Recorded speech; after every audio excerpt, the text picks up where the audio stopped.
Hello friends, welcome to Disha study tips. आज मैं आप लोगों को बताने वाली हूँ पूर्व शोध की समीक्षा से रिलेटेड। मैं आज टॉपिक लेकर के आई हूँ। मुझे एक सब्सक्राइबर राधा पांडे ने कहा था कि इस पे वीडियो बनाइए मैम, तो मैं उसी पे वीडियो आज बना रही हूँ। देखिए, पूर्व शोध की समीक्षा का मतलब होता है कि आपने जो टॉपिक लिया है, यानी कि कोई भी ऐसा टॉपिक रिसर्च का जिसमें इससे पहले से शोध किया हुआ है। वैसे भी रिसर्च का मतलब ही यही होता है कि पहले से किया गया शोध को हम रिसर्च कहते हैं, यानी कि पुनः खोज करना। तो भी इसमें पहले से ही सबने रिसर्च किया हो रहता है, बस उसी चीज़ों को हमें दिखाना रहता है। या फिर आप नवीन खोज भी कर सकते हैं, कुछ नया भी करके दिखा सकते हैं। तो रिसर्च में ये दोनों शामिल होता है। तो रिसर्च का मतलब यही होता है। मैंने फर्स्ट वीडियो में ये सब सारी बातें बताई हुई है। तो अब आते हैं इस टॉपिक पे।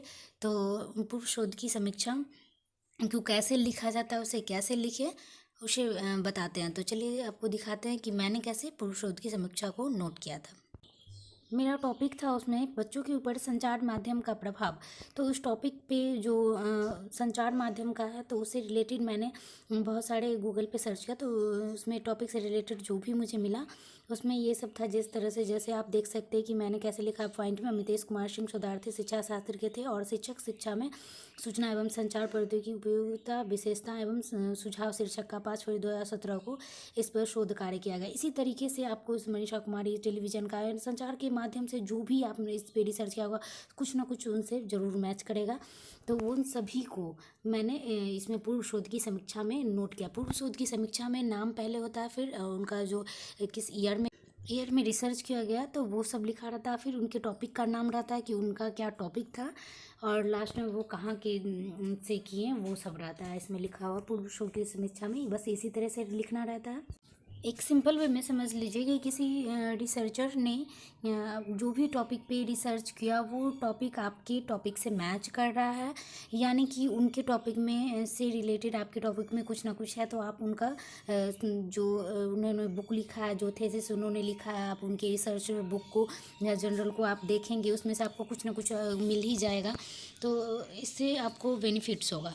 तो आपको पूर्व शोध की समीक्षा इसीलिए लिखा जाता है क्योंकि आपको उससे कुछ ना कुछ हेल्प मिल जाता है कि उन्होंने किस तरीके से किया, वो कहाँ तक किए, हम उससे आगे उसमें क्या करें, हम उसमें किस तरीके से और अच्छा कर सकते हैं। उसी चीज़ टॉपिक को भी लेके हम रिसर्च कर सकते हैं। जो जिस पे किसी ने किया है तो वो कहाँ तक रिसर्च किया, हम उससे ज़्यादा कर लेंगे। तो ये भी होता है पूर्व शोध की समीक्षा से। और ये होता है क्या कि अगर आप कुछ नया कर रहे हैं तो किसी न किसी का हेल्प लिए होंगे, तो आपको वो संदर्भ ग्रंथ सूची में भी नोट करना रहता है कि जो आप पूर्व शोध की समीक्षा में जिस जिसका हेल्प लिए हैं, जिस जिस रिसर्चर का देखे हैं, वो पूर्व शोध की समीक्षा में तो लिखेंगे ही, लास्ट में आपको संदर्भ ग्रंथ सूची में भी लिखना। लेकिन संदर्भ ग्रंथ सूची का जो लिखने का जो तरीका होता है वो इससे बिल्कुल भी अलग होता है। वो थोड़ा अलग रहता है। उसमें क्या होता है कि पहले आपका जो भी रिसर्चर रहते हैं उनका टाइटल रहता है, उसके बाद उनका नाम रहता है, और फिर बुक का नेम तो इसी तरीके से रहता है। आप देख सकते हैं यहाँ पे मैंने एक संदर्भ ग्रंथ सूची की एक पिक्चर लगा रखी है। तो यहाँ पे पेज में आप देख सकते हैं पहले उनका जो भी वो रिसर्चर थे उनके का टाइटल लिखा हुआ है, फिर उनका नाम है, फिर उनका जो टॉपिक था वो है, फिर वो कहाँ के थे, और उनका जो ईयर था वो भी यहाँ पे आप देख सकते हैं। यहाँ पे मानिक मृगेश है। फिर अनुयुक्त राजभाषा प्रथम संस्करण 2011 में उन्होंने प्रकाशन किया था। उनका कौन सा प्रकाशन था, फिर वो कहाँ के थे, उन्होंने वे इसमें मेंशन किए हुए हैं। तो इस तरह से आप देख सकते हैं ऊपर में महाजन अशोक विज्ञापन संस्करण 2010 में उनका था। हरियाणा के थे वे, साहित्य अकादमी चंडीगढ़, तो वहाँ से उन्होंने प्रकाशन किया। तो इसी तरीके से सबका लिखा हुआ रहता है। तो देख सकते हैं कि पूर्व शोध की समीक्षा और साहित्य यानी कि संदर्भ ग्रंथ सूची में आप देख सकते हैं दोनों में कितना अंतर है।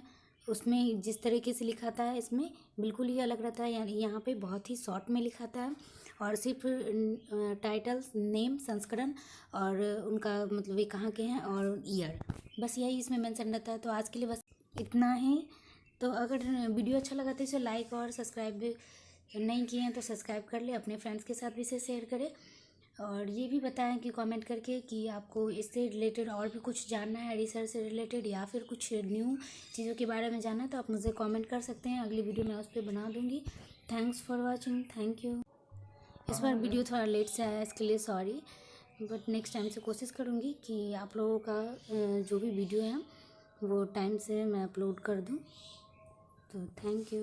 और एक और अपडेट आप लोगों को देना था कि नीट एग्ज़ाम का जो फॉर्म है 2 मार्च तक भराएगा, तो अब बहुत कम समय रहा है, जल्द से जल्द आप फॉर्म भर लें, अभी तक नहीं भरे